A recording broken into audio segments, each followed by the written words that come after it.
Hola amigos, ¿qué tal? Es un gusto tenerlos con nosotros. El día de hoy les vamos a contar la historia que se titula Marcha Fúnebre y es de la serie de lo inexplicable. Es de la escritora Patricia Ivonne Fuentes. Que no se te olvide suscribirte. Y comenzamos. Comprendió que formaba parte esencial del estado de ánimo de las personas que le rodeaban cuando una tarde, sentado en la terraza de su casa, observó algo interesante. Una pareja de novios estaba discutiendo. Se encontraban en el amplio camellón, en medio de la avenida.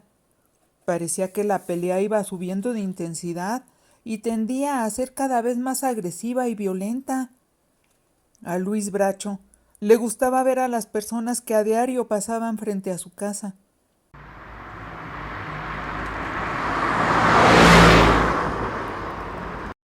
Su residencia estaba ubicada en la Avenida Reforma, en una zona que con el paso de los años se había ido convirtiendo en la médula espinal del mundo financiero y de negocios. Las casas palaciegas de la década de los años 50 habían sido vendidas a grandes inmobiliarias que sin miramientos habían destruido arquitecturas históricas de la época del Porfiriato, y todo para levantar en su lugar enormes edificios corporativos. Pero el padre de Luis Bracho, a pesar de haber recibido ofertas multimillonarias, nunca quiso deshacerse de su casa, y por eso Luis era uno de los pocos afortunados que todavía poseía una propiedad de aquella naturaleza y en una de las zonas más costosas del mundo entero. Luis Bracho había sido juez en la Suprema Corte de Justicia, pero ya se había retirado.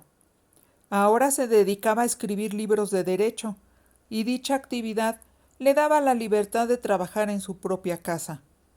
¿Para qué salir, si ahí mismo tenía su oficina y todos sus lujos y comodidades? Y siendo que no tenía que perder tiempo en otras cosas, pues su vida hacía tiempo que estaba totalmente resuelta, pues disfrutaba de periodos de relajación y paz, en los que se dedicaba a ver la calle.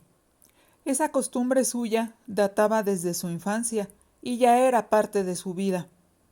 Allá abajo, en el camellón de enfrente, la pareja de novios seguía discutiendo. Luis bebió un trago de su copa de vino. Trató de imaginar sobre qué tema estarían discutiendo, qué emociones estaban en juego como para elevar a niveles tan peligrosos la pelea. Parecía que el tipo estaba a punto de golpear a la mujer. Luis Bracho pensó que así era como empezaban todos los crímenes, con esa violencia verbal. Porque las emociones se salen de control. El cerebro reptiliano domina al individuo, y lo único que prevalece cuando se cae en ese estado de salvajismo es la impostergable necesidad de dañar, atacar y muchas veces matar. En su experiencia como juez, había estudiado muchísimos casos, y aunque a primera vista parecía que había asesinatos o crímenes a sangre fría, que se planeaban con bastante anticipación y meticulosidad, lo cierto era que aún en esos casos lo que dominaba era el cerebro reptiliano. Aunque se pensara que al cometer un crimen, lo que casi siempre se buscaba era ejercer la justicia por propia mano y ajustar las cuentas con los que se consideraba que habían menoscabado los propios derechos, la verdad era simple y práctica. Un cerebro primitivo siempre buscará la satisfacción, y esa satisfacción se conseguía rápidamente, haciéndole daño al opositor.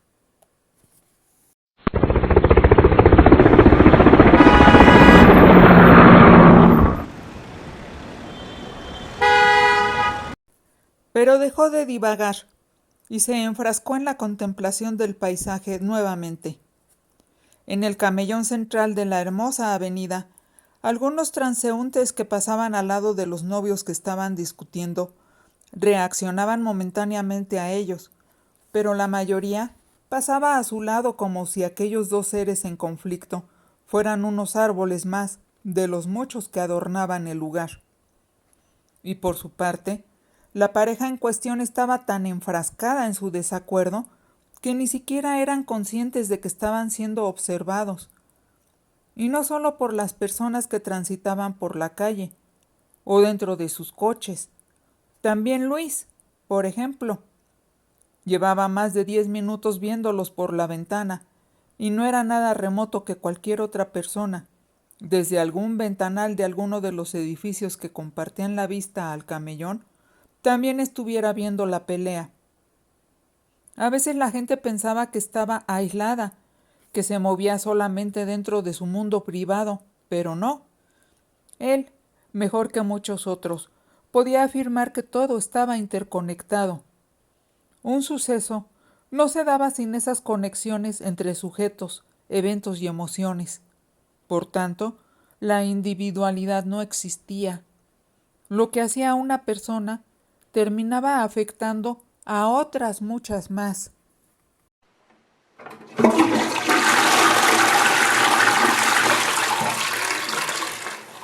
Y en lo referente a la intimidad, esa también había dejado de existir, porque por donde quiera había cámaras grabándolo todo, a toda hora.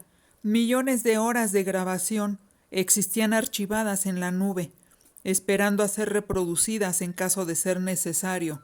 Y si no, ahí seguirían, quién sabe por cuánto tiempo más. Muchísimos casos en la corte se habían decidido gracias a la filmación de un celular o de una cámara de seguridad. La vida había cambiado radicalmente a raíz de la producción en masa de las cámaras de video. Unas se instalaban cotidianamente en las casas, otras en los edificios. Las calles estaban saturadas de cámaras, los aeropuertos y en general en cualquier lugar. Inclusive, aunque algunos lo consideraban leyendas urbanas, la verdad era que había cámaras escondidas dentro de baños y cuartos de hotel. Nadie, en ningún lugar, podría afirmar que no estaba siendo vigilado. Siempre habría alguna cámara captándolo todo. Y no solamente había cámaras registrando cada movimiento, tal y como era la actividad favorita de Luis Bracho, también había bastantes personas curiosas y observadoras, a las que les gustaba hacer lo mismo. Podría decirse que practicaban la saludable actividad de dejar de pensar en sí mismas para distraerse mirando retazos de las vidas de los demás.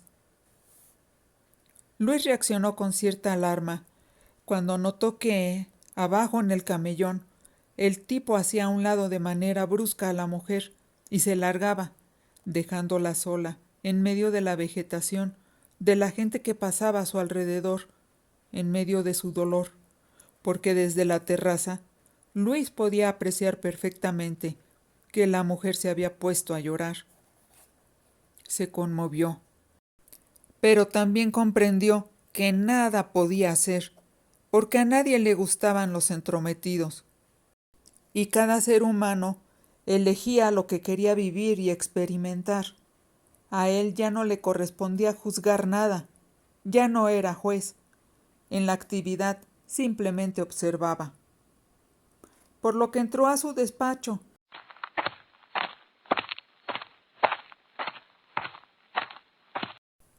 Y se desplazó hacia el tocadiscos antiguo que había pertenecido a su padre. El mueble que lo contenía era una antigüedad muy valiosa. De hecho, en la casa había infinidad de antigüedades.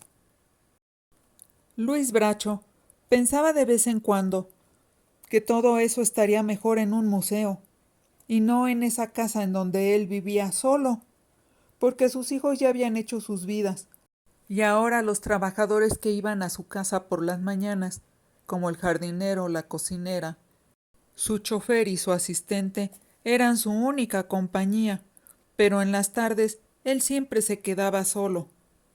Para colmo de males, a sus trabajadores no le importaban si aquellos muebles eran una obra de arte o si valían un dineral. Sus empleados eran personas sencillas y simples, a quienes no se les había inculcado el refinamiento necesario para poder apreciar el mundo de las artes, porque ellos eran gente humilde, a las que se les había educado para trabajar, no para apreciar la belleza. El viejo juez Luis Bracho consideraba que todo lo que estaba en su casa era bello, y la belleza era en sí misma una sensación que le producía una reacción emocional. Esa emoción que nacía de los afectos y los saberes, del conocimiento y de la sensibilidad. Por eso, la belleza era tan subjetiva. Lo que gustaba a uno no gustaba a otros. Era así de simple. Pero él creía que si no se contaba con el conocimiento y la educación necesarias, tampoco se iba a poder poseer el don de valorar el arte. Y aquello era una lástima, porque teniendo tantos artículos de época, coleccionables y genuinos, muebles y cuadros, lámparas y esculturas, piezas de cristal cortado, objetos de arte procedentes de todas partes del mundo, cosas valiosas y hermosas, y ser el único que comprendía su valor histórico, el único que podía apreciarlas y disfrutarlas, era un verdadero desperdicio. Recordaba haber tenido una plática con su hijo Ignacio, tiempo atrás. Luis Bracho le había pedido que se fueran a vivir ahí con él, a la casa, su esposa y él. Pero su hijo le había contestado que no creía que eso fuera posible. Lo había contestado de inmediato, como si fuera un asunto que ya se le hubiera planteado anteriormente por su cuenta a su esposa. Sin embargo, el viejo juez le insistió, le preguntó que por qué no, que se le hacía un desperdicio que la casa, siendo tan grande, estaba prácticamente abandonada, porque él pasaba el tiempo entre su habitación y su estudio, pero todo el resto de la casa la podría usar su hijo y su esposa, disfrutarla.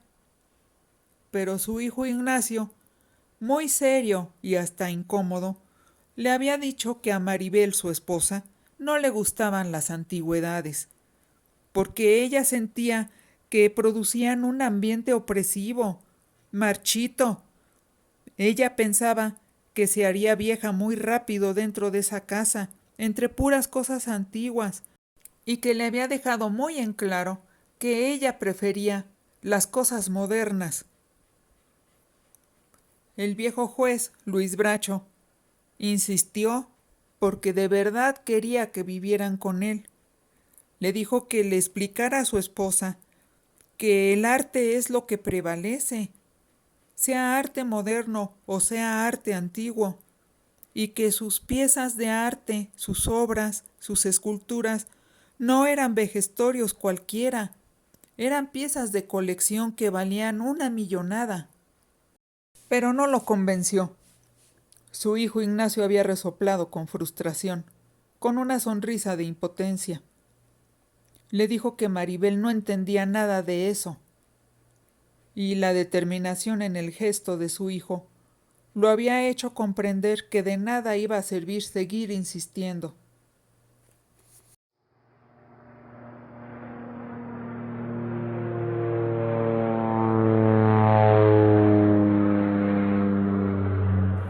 Ya había pasado más de un año desde aquella conversación con su hijo, y su decisión de él y de su nuera no había cambiado. Y no es que él necesitara compañía, pero sentía que toda la casa tenía vida. Era algo así como una hermosa mujer que necesitaba ser admirada, apreciada, y sus ojos ya no eran suficientes. La casa imploraba ser vista por otros ojos, ojos nuevos, jóvenes, de alguien que se maravillara, que exclamara su sorpresa con frescura y sinceridad. Y él no tenía forma de satisfacer las ansias de su hermosa morada, de su residencia. Ay, lanzó un suspiro y buscó entre los discos de acetato que habían pertenecido a su padre, y uno en particular parecía quedarse en su mano, como solicitando de la manera más atenta ser reproducido. Por favor. Sonrió ante la insistencia de aquel disco. observó la carátula.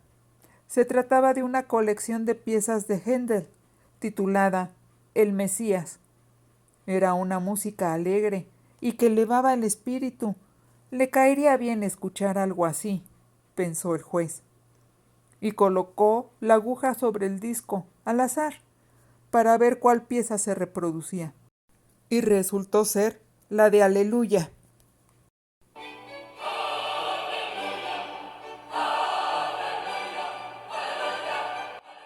En cuanto la empezó a escuchar, le dieron ganas de cantar a gritos, y lo hizo. ¿Por qué no? Cantando muy feliz y optimista, llegó hasta la terraza y se asombró por lo que vio que pasaba allá abajo, en el camellón. El tipo regresaba corriendo.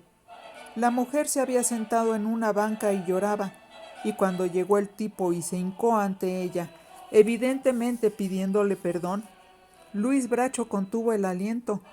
Ella lo escuchó, asintió con la cabeza, y hablaba con el novio, muy seria, reconviniéndolo. Luis pensó que ella le estaba poniendo sus condiciones, y hacía bien, porque no había que maltratar nunca a una mujer. Eso no era de hombres. Y después de un rato, ella dejó de hablar. El novio asintió varias veces. Era evidente que volvía a pedirle perdón. Le tomó la mano a la mujer, se la besó. Realmente parecía arrepentido. El juez, Luis Bracho, cantó Aleluya de nuevo, siguiendo el ritmo de la música, y sonrió, porque comprendió que los novios habían limado asperezas y se daban una nueva oportunidad.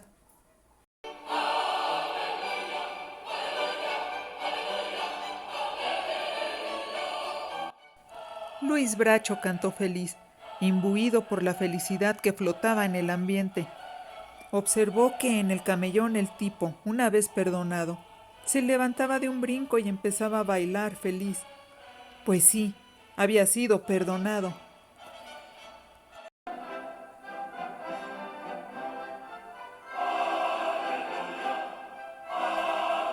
La mujer se rió ante tales muestras de felicidad. Luis Bracho estaba asombrado, porque pareciera que la música que reproducía su tocadiscos era el fondo musical perfecto para aquella escena. Era como estar viendo una película en el cine. Él siguió observando. Notó que un muchacho que andaba en su patineta se detenía junto a aquellos novios, que observaba a la pareja que se abrazaba, porque el tipo ya había abrazado a su novia, que ya no lloraba, y la hacía girar en un baile, como si juntos fueran un trompo, y ahora la mujer reía de felicidad. El muchacho de la patineta, contagiado por aquella felicidad, empezó a patinar a su alrededor. Una y otra vez pasaba veloz, haciendo círculos y dejándolos en el centro, otorgándoles el suficiente espacio para que ellos siguieran bailando. El muchacho de la patineta continuó festejando la alegría del momento, daba brincos y ejecutaba todo tipo de suertes con su tabla. Unos pasos más allá estaba una anciana con su perro, y ahora estaba bailando sin levantar los pies del suelo, únicamente moviendo los brazos y la correa con la que paseaba a su mascota. Y un momento después se incorporaron a la escena dos jóvenes ejecutivas que se acercaron a ver el improvisado baile de los novios, la anciana del bastón y el muchacho de la patineta, y realmente sin saber qué las impulsaba, una de ellas empezó también a bailar. Las jóvenes ejecutivas dejaron sus vasos de café sobre una banca.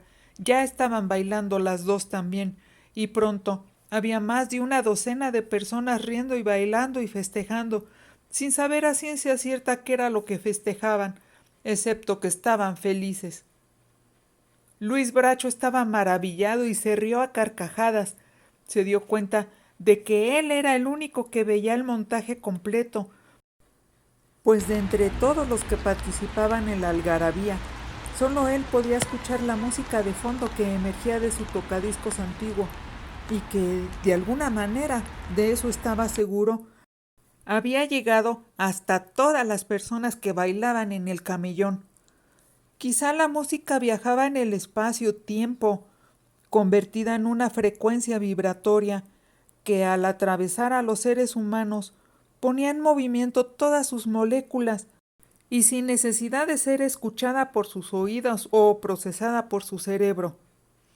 Y la sensación de haber vivido el momento perfecto le duró varios días a Luis Bracho, hasta que un miércoles, un día nublado y frío, le avisaron que su único hermano había fallecido en Lisboa, en donde trabajaba como diplomático. Estuvo deprimido varias semanas, después de regresar del viaje que realizó para poder enterrar y despedirse para siempre de su hermano.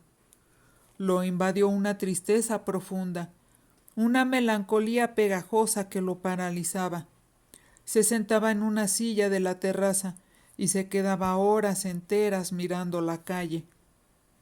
Luego de un tiempo que le pareció eterno, de pronto se manifestó una ligera mejoría en su estado de ánimo.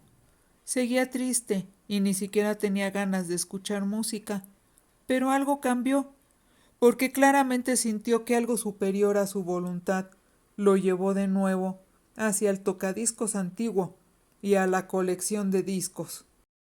Tomó el primero que tuvo a la mano, sin afán de escoger.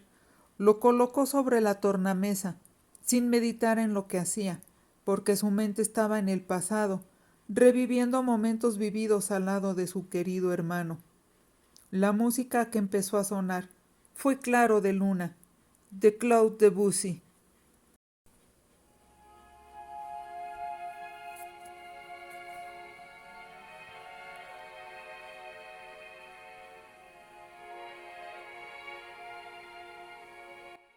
Una armonía de violines que parecía haber sido compuesta para que quien la escuchara pudiera desahogarse y lavar su sufrimiento con las lágrimas que inevitablemente salían a raudales.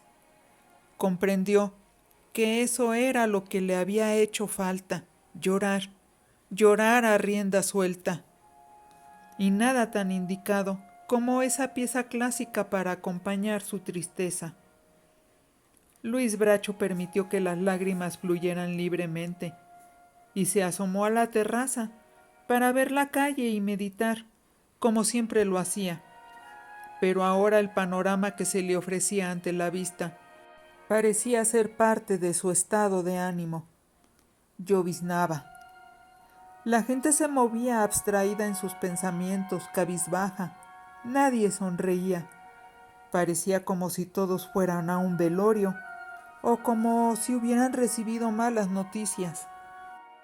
A pesar de tener el corazón hecho pedazos por la muerte de su hermano, a pesar de estar llorando, no pudo dejar de asombrarse al constatar que todo lo que veía, incluyendo el clima, rimaba con su melancolía. Pero además, lo que más llamó su atención fue que la música, de nuevo, era el marco perfecto para aquel momento de tristeza generalizada.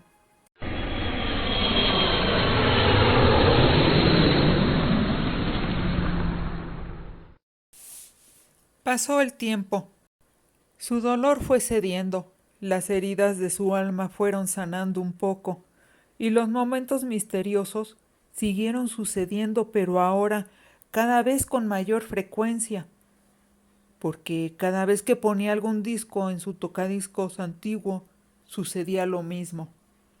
Pareciera que la temática de la música reproducida era la que engendraba los acontecimientos a su alrededor, como pasó una tarde cuando tocó en suerte reproducir la melodía llamada Primavera de la Sinfonía de las 4 Estaciones de Vivaldi.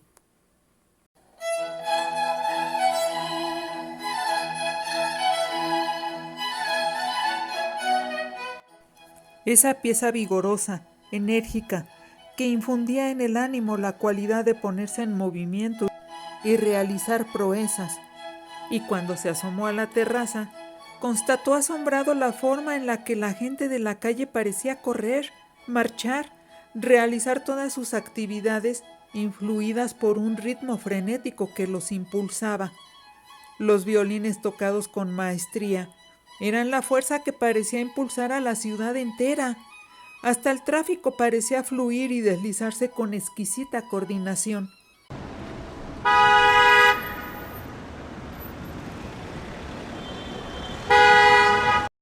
Quizás estuviera sugestionando, pensó, pero es que algún tiempo después, mientras en su tocadisco sonaba La cabalgata de las Valquirias de Wagner, y el calendario señalaba que era el 31 de diciembre del año 2019, la Organización Mundial de la Salud anunciaba sobre el primer caso del coronavirus en el mundo.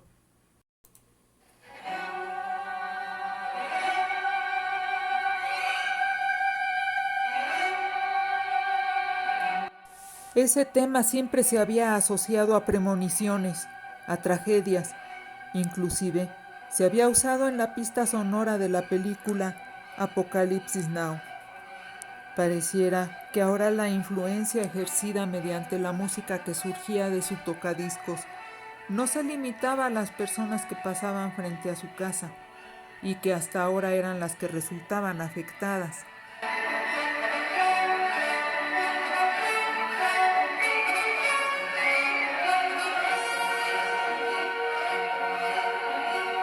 Ahora se trataba de todo el mundo y el paso del tiempo le dio la razón, porque 2 años después, la pandemia había asolado a la humanidad con más de 5 millones de muertes y el final de aquella catástrofe no estaba ni siquiera cerca. Los eventos que Luis Bracho creía que habían estado influidos por la música que emergía desde su tocadiscos antiguo se acumulaban. Empezó a llevar un diario para registrar cada suceso y la relación con la música reproducida en su mansión. La mayoría eran eventos intrascendentes, pero hubo hechos que cambiarían la historia del planeta, como por ejemplo cuando inició aquella guerra terrible en Ucrania y la música de Wagner, esta vez el ocaso de los dioses, retumbaba dentro de su despacho, justo antes de leer en el periódico la noticia.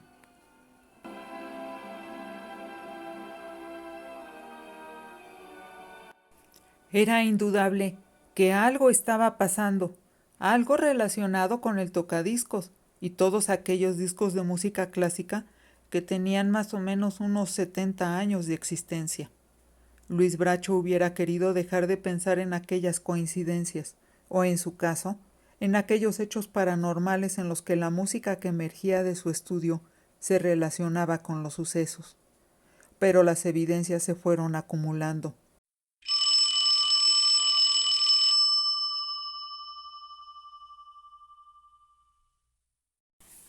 Y el día en el que se enteró que su nuera Maribel, la esposa de su hijo Ignacio, había sido infiel al matrimonio, y no conforme con eso, había saqueado la compañía de su hijo, dejándolo casi en bancarrota, deseó que esa mala mujer y su amante se murieran. Y de manera atrevida, quiso hacer una prueba.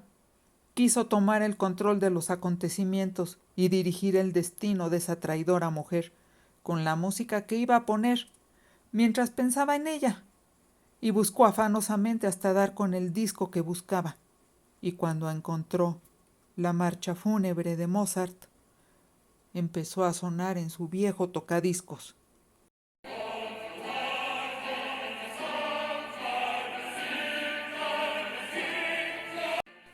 Y Luis Bracho esperó todo ese día, toda la noche, escuchando una y otra vez la misma pieza, fijando en su mente la imagen de su nuera, emitiendo la sentencia que, como juez, pensaba que ella merecía.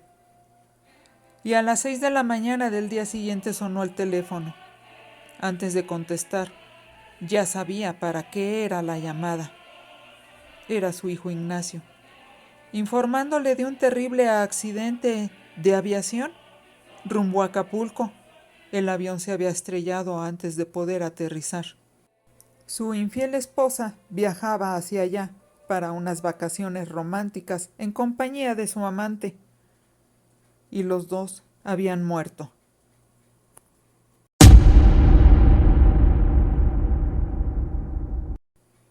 Antes de ir al velorio, el juez Luis Bracho escuchó "Oh Fortuna" de Carmina Burana, porque le pareció que la música era el fondo adecuado para la ejecución de la condena.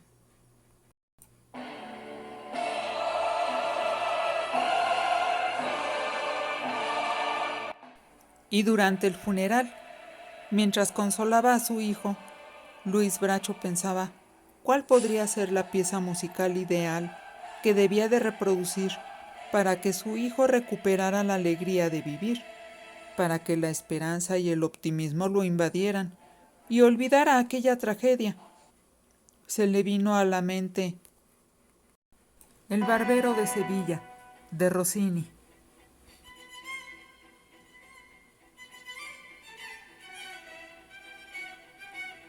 Y mientras reproducía mentalmente la pieza musical, sucedió que una antigua amiga de su hijo se acercó a él a darle el pésame. El abrazo que le dio a su hijo fue de lo más cordial, pero Luis percibió que había un lazo invisible que parecía conectarlos, y con el paso del tiempo lo confirmó, cuando se enteró de que su hijo y ella ya eran novios, y no pasaron ni 15 meses después de su viudez, cuando su hijo, nuevamente enamorado y con esperanzas de un mejor futuro, le avisó feliz que volvería a casarse. Después de eso, Luis Bracho dio por concluida su participación en aquellos sucesos paranormales y decidió vender su tocadiscos antiguo y su colección de discos de música clásica. Las vendió a una casa de antigüedades, ya que Luis Bracho se dijo a sí mismo muy seriamente que él no podía arreglar el mundo, y la verdad, le dio miedo seguir jugando a ser Dios. Esperamos verlos por acá muy pronto, amigos. No olviden suscribirse y activar la campana de notificaciones para que se enteren de nuestros nuevos videos. Hasta la vista.